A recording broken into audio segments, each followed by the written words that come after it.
Acredite, a seca lá na Espanha contribui para a elevação de preços de alguns produtos aqui no Brasil. Sem contar das tragédias ambientais do nosso próprio país. Azeite, café, preços lá nas alturas. As crises climáticas explicam muita coisa nesse sentido. Isso se deve a vários fatores. Às vezes alguns fatores que são internos e fatores externos também, né? É bom entender o seguinte: alimentos ele é muito sensível, é muito afetado por fatores climáticos.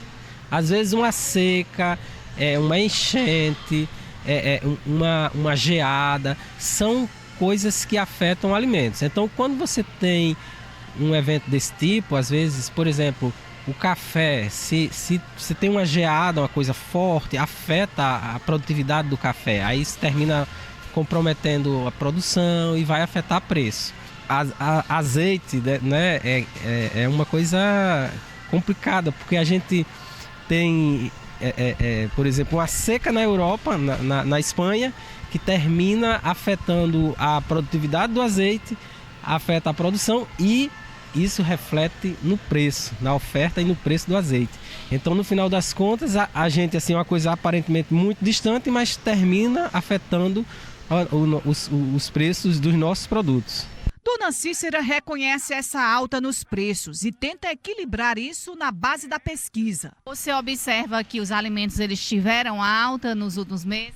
Tiveram e ainda estão também, né? Abaixa uma coisa e aumenta a outra, né? Como se equilibrar nessa dança aí das cadeiras? Você faz o quê? A gente tem que fazer, ganhar um salário, tem que fazer o que pode, né?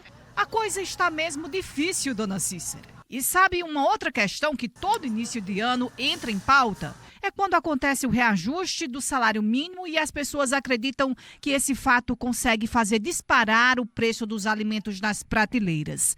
Será mesmo? E se a gente pudesse pensar em um salário mínimo necessário para o estilo de vida do brasileiro? Tem quem pense em questões como essa. E olha, o valor de R$ 1.518 praticado hoje em relação ao mínimo anda longe de alcançar essa meta necessária. Existe uma definição de salário mínimo necessário. Esse salário mínimo necessário ele deve cobrir as despesas de uma família de 3 pessoas. Esse salário mínimo ele contemplaria itens como alimentação, vestuário, educação, saúde. E esse salário mínimo hoje ele vai ficar na faixa de R$ 7.000. Esse salário mínimo ele é calculado pelo DIEESE, né? E ele realmente tem uma distância grande entre esse salário que seria o necessário e o salário realmente existente.